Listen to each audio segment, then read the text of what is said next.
মৌলিক সংখ্যা 1 থেকে 100 পর্যন্ত মৌলিক সংখ্যা হলো 25টি। সেগুলো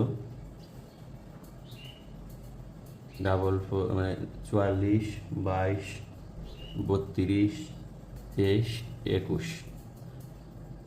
তার মানে 1 থেকে 10-এর মধ্যে 4টি, 11 থেকে 20-এর মধ্যে 4টি, 21 থেকে 30-এর মধ্যে 2টি, 31 থেকে 40-এর মধ্যে দুইটি আছে, 41 থেকে 50-এর মধ্যে 3টি, এখানে 51 থেকে 60-এর মধ্যে 2টি, এখানে 61 থেকে 70-এর মধ্যে 2টি, এখানে 71 থেকে 80-এর মধ্যে 3টি, এখানে 81 থেকে 90-এর মধ্যে 2টি, আর 91 থেকে 100-এর মধ্যে 1টি।